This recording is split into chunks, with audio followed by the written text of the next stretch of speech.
As promised, I want to show you the accessory upgrade kit that you can get for your iFlight Mach R5. So if you already bought one of those, a bunch of people did, and it comes with that sort of Cybertruck looking injection molded top plate with the optional shark fin. This is a kit that you can get. This is a top plate kit, and basically what this top plate kit does is it strips down from this, and I don't feel like it saves you any weight. I thought maybe it would save you some weight when they first sent it to me and I was looking at it.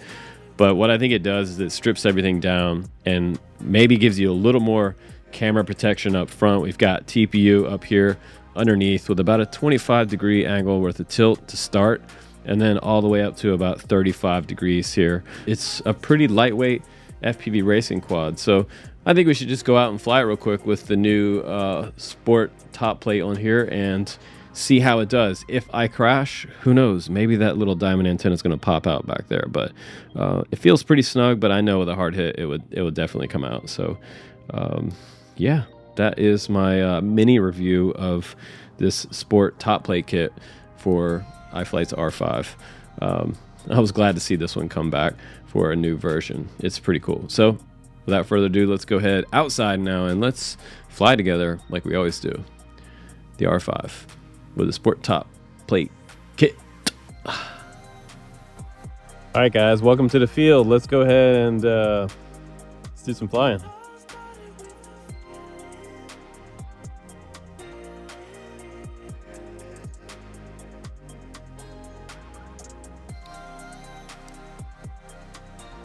All right. So I'm flying a 6S 1300 pack today. Pretty wet out here. Somebody in a car over there. So right now I'm trying out this new angle. Probably about right around 30 degrees. Just gonna go ahead and get into it.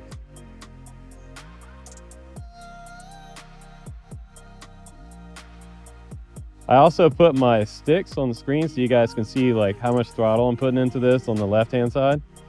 You see a throttle percentage and where my sticks are at, which is kind of cool.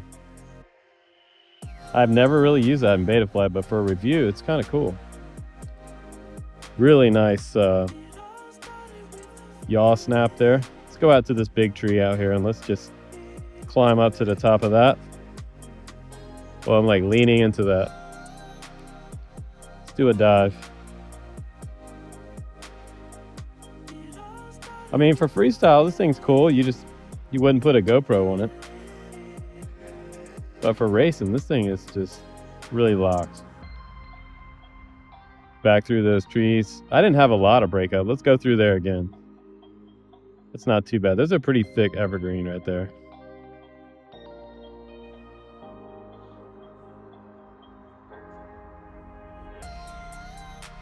Super fast. You guys can hear that thing screaming through there, huh? Guy in the car out there is probably wondering what the hell's going on.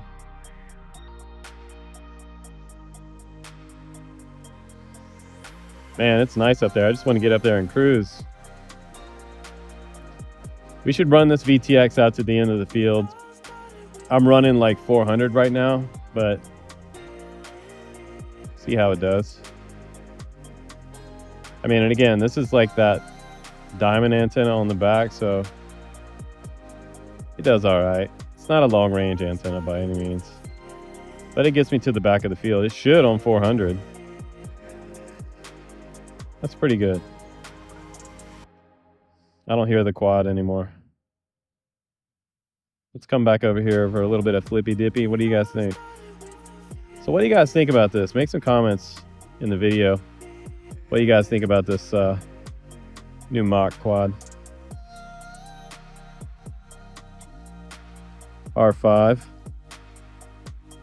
Man, the original one they sent us was so freaking fast, and I've been flying 6S for a while now, so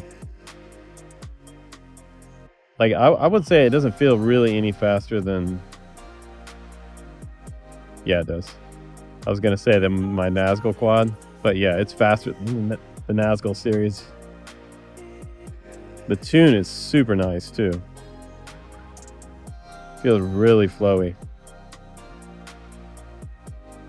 I could get used to this. I'm about out of battery though. You're gonna get probably about 3 minutes, right about 3.5 minutes on a 6S 1300. You could put a 1400 on here, but that's pretty good. So if you guys want to see it, I'll take it back to the shop now and I'll put it on the bench. I'll show it to you a little bit closer up. You got to see it just a little bit, but for those guys who are interested, hang out for another sec and I'll take it back to the bench. Guys, welcome back to the shop. With the new top plate kit, it's weighing in with a 6S 1300 battery at 511.1 grams. Quad by itself, you're looking at 311.8 grams. So overall, it's still pretty light. I mean, it is a stripped down FPV racing quad. I mean, does it fly any better with this kit on there? Not really. It's pretty much the same. I think what it boils down to is aesthetic. It really depends on what you like better. Do you like the Cybertruck canopy or do you like the top plate style?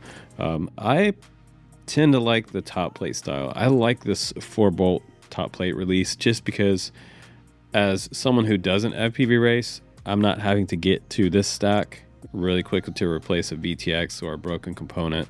You know, I know at the races when you have something damaged with this setup, you're going to have more things exposed. So that may be something to think about. I mean, you know, it might be quicker to just have a spare canopy on hand, just in case you broke the front latches. I feel like those 2 bolts in the very front, they're kind of thin. They are a 2mm bolt, but this is definitely going to beef up the frame structure. These feel a lot more sturdy, and the camera structure in the front too also feels more sturdy than the original one, because TPU is great. It's almost like indestructible stuff, you know. I think that the shark fin placement on the front, it may work out okay for you as far as turtle mode goes. It's still pretty much giving you that same kind of height, just more on an offset angle. So this may work actually a little bit better than having it dead center. It may not turtle mode quite as easily, but this would work.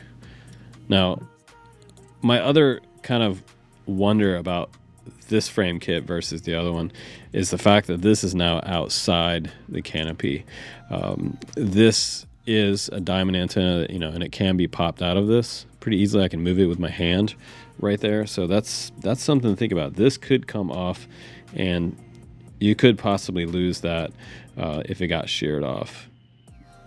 But then again, I doubt that's going to happen.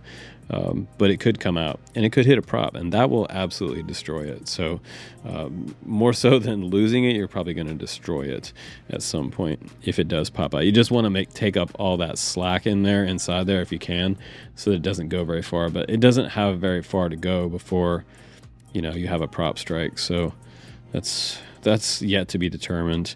And you don't have to remove the XT60 off the back. Like on mine, I left it on there the way it is just because I was wanting to just show you guys the quad itself built up.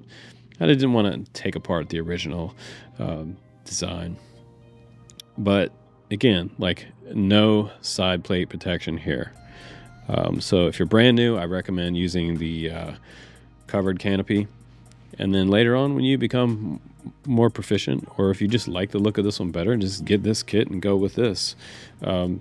But yeah, they're giving you options, which is cool, because it seems to be less and less options out there for really anything FPV racing. We just don't see a lot of FPV racing releases. So I think it's pretty cool that iFlight's giving the FPV racing community some love. They definitely needed that this year, because I haven't seen any real good ones come out this year so far. There's a lot of frame kits out there and you can build your own, which we always recommend.